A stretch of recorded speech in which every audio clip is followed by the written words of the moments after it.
Zombie Apocalypse.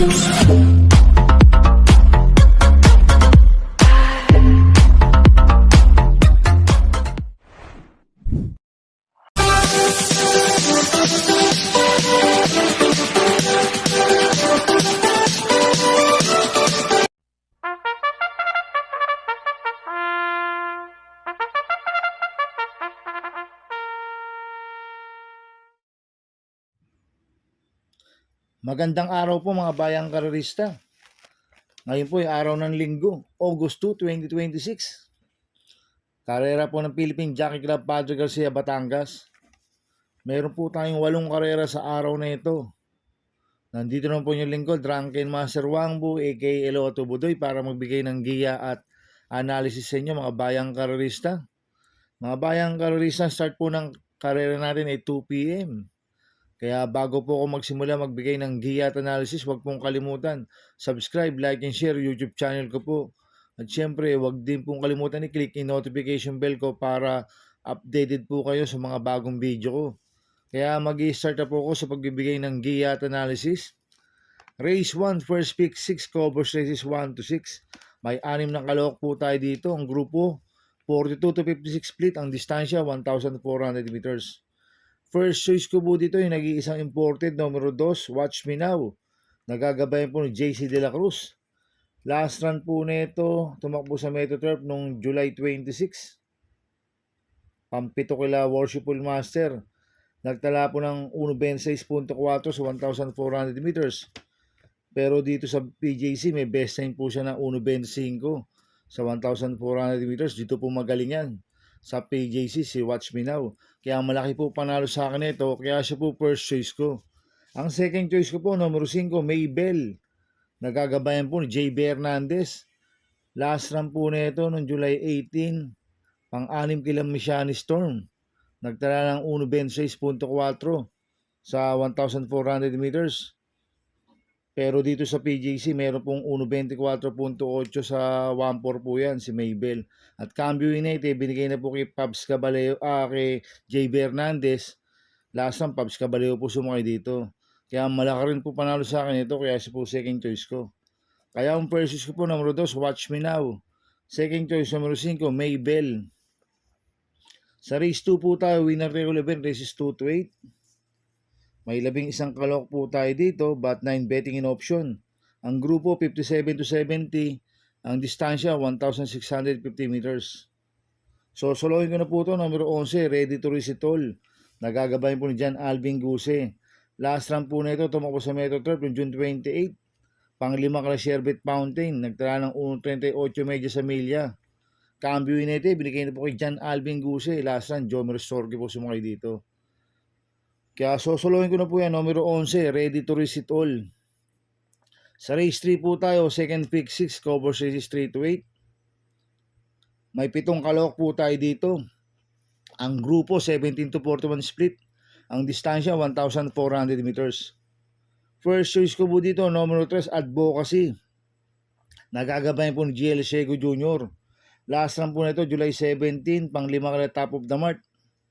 Nagtala ng 1.15 sa 1,200 meters. Pero meron 1.30 sa 1.4 yan, si Advocacy. Kaya malaki po panalo sa akin ito, kaya siya po first choice ko. Ang second choice ko po, numero 1, Guest of Honor. Nagagabayan po ni Jim El Shego.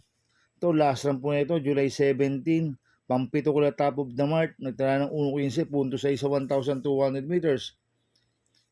Cambio Hinete ngayon, binigay po sa Buenas na Hinete. Jim El Shego, last run, ang sumakay po dito, Eminem Gonzalez. Kaya malaki rin po panalo sa akin ito, kaya siya po second choice ko. Kaya ang first choice ko po, numero 3, Advocacy. Second choice, numero 1, Guest of Honor. Sa race 4 po tayo, pick 5 event, races 4 to 8. May 7 kalawak po tayo dito, but 6 betting in option. Ang grupo, 17 to 41 split. Ang distansya, 1,400 meters.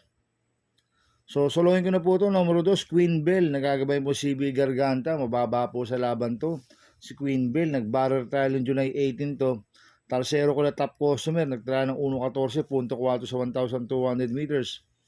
May best time po ng 1.28.6 sa 1.4 yan, si Queen Bell. At cambio hinete, binigay na po kay CB Garganta. Ang nag-barrel trial po dyan, Jomer Storke. Kaya sosolohin ko na po yan. Numero 2, Queen Bell. Sa race 5 po tayo, pick for event, races 5 to 8.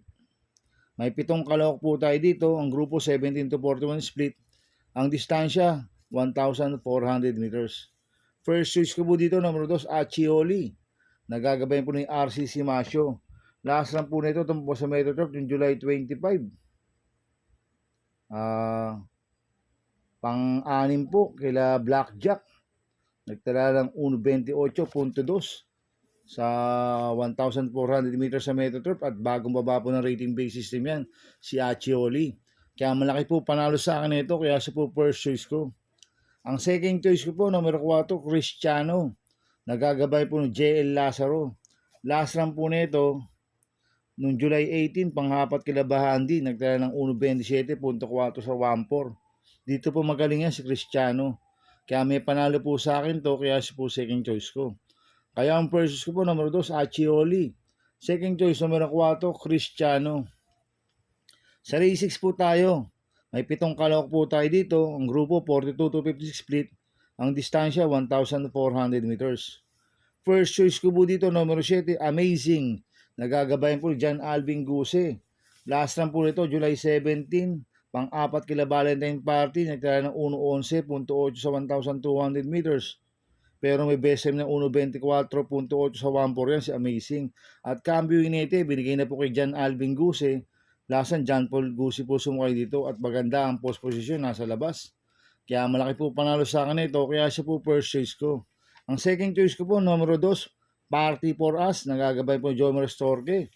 Last run po nito, tumakbo sa PJC noong July 19. Pang-siyam kila Sky Warrior, nagtala ng 1.43 media sa 1,650 meters. Itong kabayo na ito, may bilisuto si Party for Us. Tingin ko siya po magdadala ng unahan dito. Kaya pag napabayaan nila sa harapan to, pwedeng makatapos po ng karera to. Kaya malaki rin po panalo sa akin ito, kaya siya po second choice ko. Kaya ang first choice ko po, numero 7, Amazing. Second choice, numero 2, Party for Us. Sa race 7 po tayo sa penultimate race. May 7 kalahok po tayo dito. Ang grupo 17 to 41 split. Ang distansya 1,400 meters. First choice ko po dito, numero 5, Red Soul. Nagagabayan po ni Jomer Storke. Ito, bagong baba po ng rating base system to, si Red Soul. Last time po ito, July 15. Bugaw kila Giselle Stat, nagtala ng Udo 6 sa 1-2. Pero may BSM na 1.27 po sa 1-4 yan, si Red Soul. Kaya malaki po panalo sa akin ito. Kaya siya po first choice ko. Ang second choice ko po, numero 3, Margo. Nagagabayan po ni JB Guerra. Itong si Margo, may 1.27.6 sa 1-4 po to. Kaya pag binigyan po ng importansya ng connection to, malaki rin po panalo sa akin ito, kaya siya po second choice ko. Kaya ang first choice po, numero 5, Red Soul. Second choice, numero 3, Margo.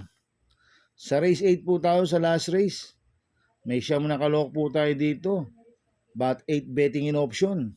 Ang grupo, 42 to 56 split. Ang distansya, 1,400 meters. So, solohin ko na po ito, numero 6, Robotic Clay. Nagagabay po ni JB Bakaykay. Tingin ko makakaraos na po dito to si Robotic Clay. Last run po nito noong July 25, tumakbo sa Metro Turf, pang-apat kila Blackjack. Nagtala ng 1.27.6 sa 1,400 meters. Kaya sa akin, sosolohin ko na po yan, numero 6, Robotic Clay. Good luck and happy racing mga bayang karorista. Inuulit ko, ito'y gabay ko lang at analysis ko. Pero pagdating sa tayan, kayo pa din masusunod. Sana iswertihin tayo at magsitama. Kaya good luck po sa ating lahat mga bayang karorista. Mga bayang karorista, shoutout muna ako. Happy racing po kay Sir Ramon Carpio. Maraming salamat po sa pagsubaybay sa YouTube channel ko. Happy racing po sa mga boss ko, kay Boss Toto de la Cruz, kay Boss Manuel Chua, kay Boss Manny Caplis, kay Boss Godo Predo, kay Ninong Rigor Costada. Happy racing. Happy racing po kay Sir Eric at Sir Orek. At happy racing rin po sa mga kagrupo ko sa Team Budoy. At happy racing rin po sa mga kagrupo ko sa Ping Ping Boys. At happy racing sa Team Maceda. Kay Boss Edward Maceda, kay Boss Oliver Maceda, kay Boss Maki Maceda. Happy racing po. Kaya mga bayang karorista, please subscribe my YouTube channel at Budoy 2.0. At sana'y lagi niyo pong panoorin ang ads ko. Huwag niyo pong skip. Kaya maraming salamat po sa inyo and God bless.